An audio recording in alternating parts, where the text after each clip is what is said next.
Well, hello, and welcome to another edition of Weird News and Wacky History, a look behind the scenes of what's been happening through the years. I'm your host, Pastor Roland Moss, that old history dude. We have 50 very strange states in the United States, as we'll discover today in this look at the states of confusion.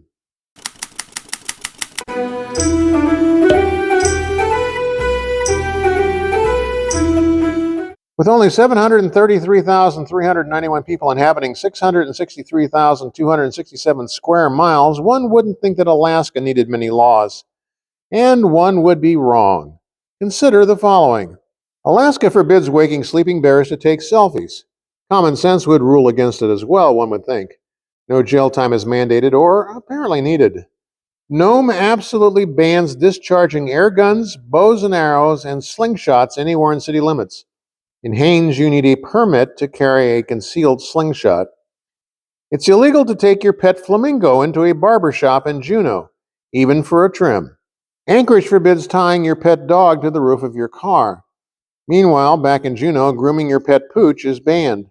Finally, and not surprisingly, there seems to be an excessive number of regulations dealing with moose. First, you may not whisper in the ear of anyone hunting a moose. Apparently, shouting, screaming, and hollering is okay. Second, no giving alcohol beverages to moose in Fairbanks. A bartender had a pet moose there that had a drinking problem, and it wasn't pretty.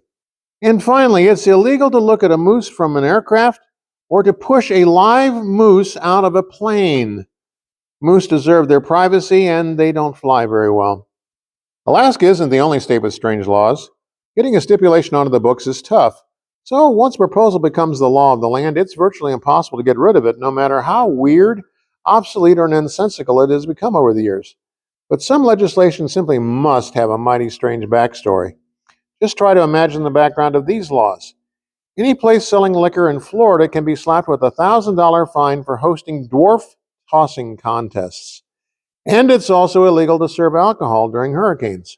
Cannibalism is usually illegal in Idaho, although frowned upon in general.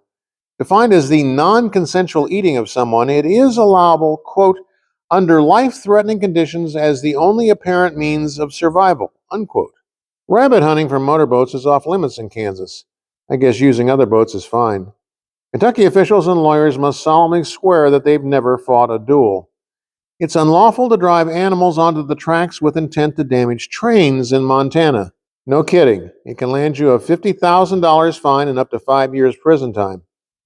It's also against the law to use elephants to plow cotton fields in North Carolina. And finally, there's a legal ban on clotheslines in Vermont.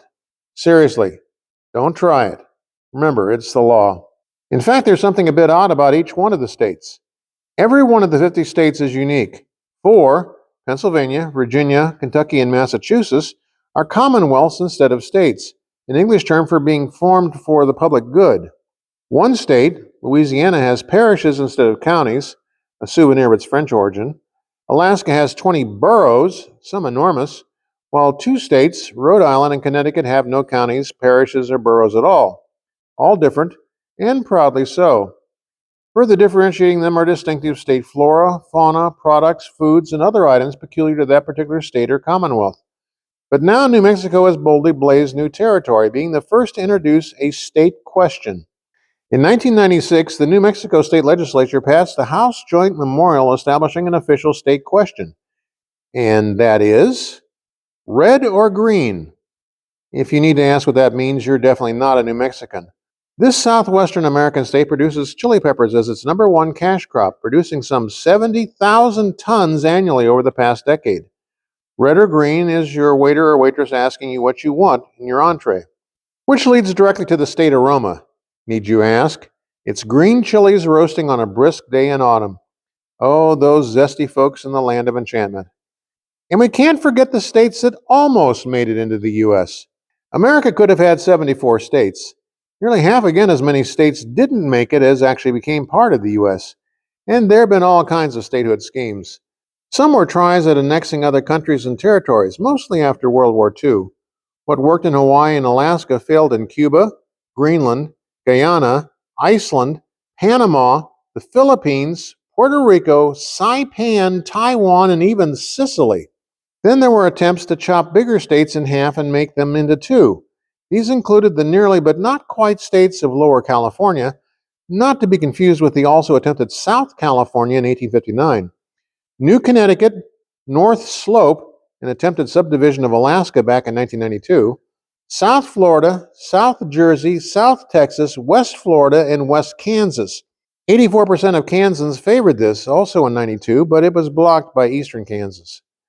Finally, let's not forget the leftover parts of lost Dakota. When the Dakota Territory was sliced and diced to form the states of North and South Dakota, Montana, and Wyoming, someone managed to overlook approximately 11 square miles of land. Located at the juncture of Montana, Wyoming, and Idaho, poor maps made this completely undeveloped parcel invisible for 5 years until it was finally annexed by Montana in 1873. And that's about all the time we have for this edition of Weird News and Wacky History, a look behind the scenes of what's been happening through the years. I'm your host, Pastor Roland Most, historian, author, and speaker, wishing all your history to be just a bit weird.